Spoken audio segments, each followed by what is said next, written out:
Mga Cayetano dyan sa Taguig City, ipinatawag na ng ombudsman. Pinasasagot na sila sa mga reklamo at ebidensyang ipinasok,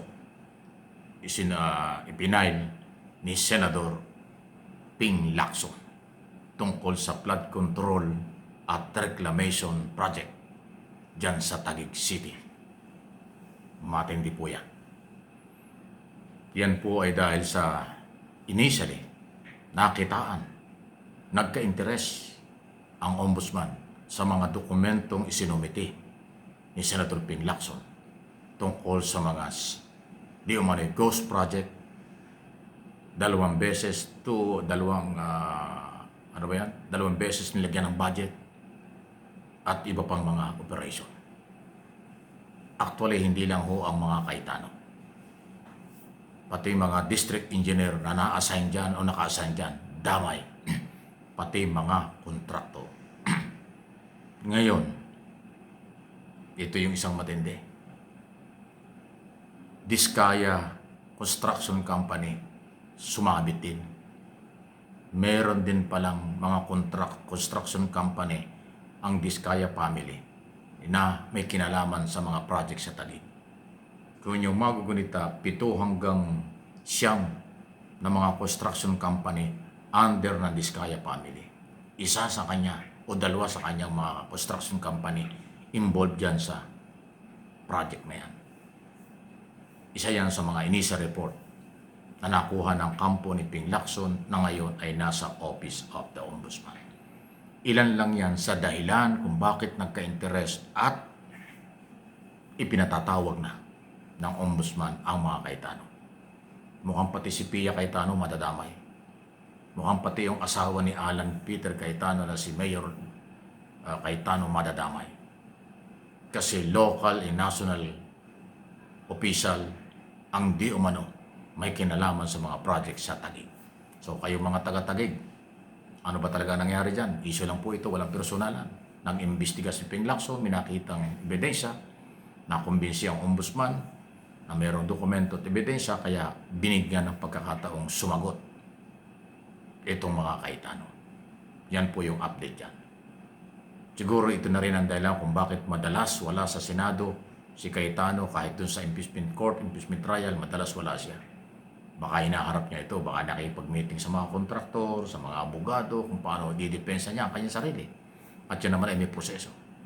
Bago i-file ang kaso na plunder o kung ano man, before Sandigang Bayan, bibigyan siya ng pagkakataon. Pag hindi niya na-justify na wala siyang kinalaman dito sa mga dokumento at ebidensya na ilabas ni Ping Lacson, aba, madadala sa korte yan. At pag may probable cause, magkakaroon ng warrant of arrest yan. Magkakahulihan, makukulong sila. Yan po yun eh. Yan ang naging bunga ng mga batikos nitong si Alan Peter Cayetano kay sa kanyang kasamahang senador na si Ping Lacson na dating pulis. Pinatulan siya hindi sa social media. Pinatulan siya sa paghahanap ng ebidensya kung siya ba'y naging malinis, naging maayos ba ang mga project sa Taguig. Ang problema ay nakitaan ng mga basihan para siya ireklamo before Office of the Ombudsman. Ang problema ng mga Cayetano, subok na ang ombudsman under Boying Rimulya. Wala talagang sinasanto, walang pinipili. Kahit sino, basta may ebidensya, kakasuhan nila. Marami nang nasampulan. District engineer, contractor, congressman, senador, dating congressman, nakulong. Kung ginawa kay Revilla, kay Jingo Estrada, kay Marcoleta, kay Mike Defensor, kay Saldico na kinasuhan at marami pang iba at mga district engineer contractor na nakakulong, bakit hindi magagawa sa mga Cayetano?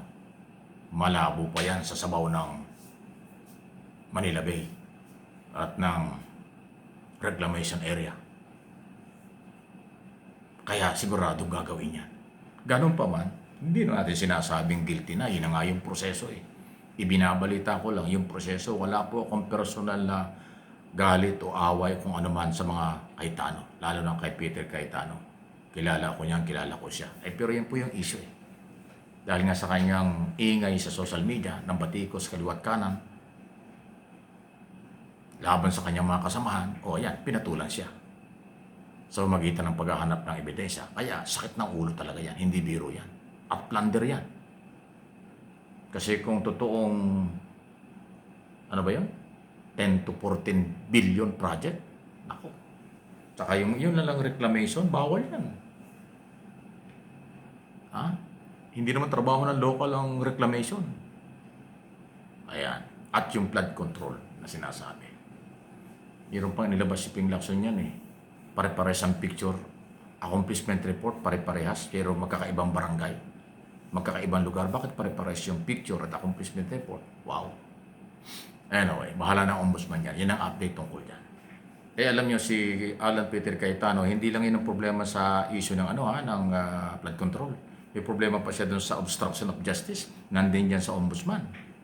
Yung obstruction of justice tungkol sa pagtakas ni Bato de la Rosa. Sila dalawa ni Robin Padilla. Tutuluyan din sila dyan. Sabi ng ombudsman, nakita nila, mayroong probable cause laban kay Cayetano at saka Robin Padilla sa obstruction of justice. Dahil galing sa Department of Justice ang investigasyon, nirekomenda ng Justice Department na kasuhan sa obstruction of justice ang dalawang ito. Nakita rin ng ombudsman. At pagka ganyan, mabigat po yan. Pwedeng masuspending senador yung dalawang yan.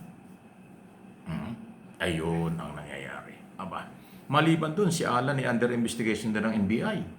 Doon naman sa 2019 SEA Games na merong 2.3, 2.5 billion na gastos daw sa mga pagkain, uniforme, kung ano-ano doon sa SEA Games. Walang nakitang problema ang NBI sa ngayon tungkol doon sa mga istruktura, yung paggawa ng building, hotel, sports complex, dahil yung ABCD ay mukhang na-justify yung 10 billion. Yung ginastos mismo sa actual na SEA Games, dahil si Cayetano noon siyang chairman ng organizing committee, wala daw mga bidding tungkol sa mga ginamit doon. Yun ang under investigation. Isa pa yun. Aba, billion na naman yan. Panibagong plunder.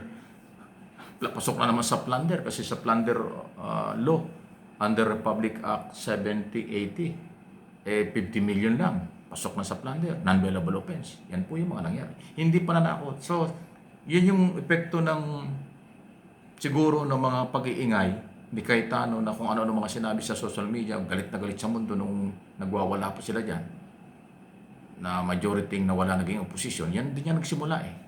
Nasilip lahat ito. SEA Games, obstruction of justice, flood control project.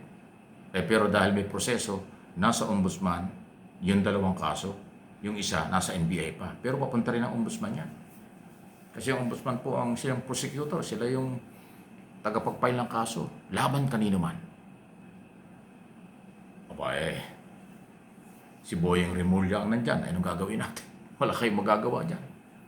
Walang pakialam yan. Laging sa dokumento, laging sinasabi siya sa press conference, dokumento, ebidensya, testigo ang kanilang tinitingnan. Kahit sino ka, bahala ka sa buhay mo.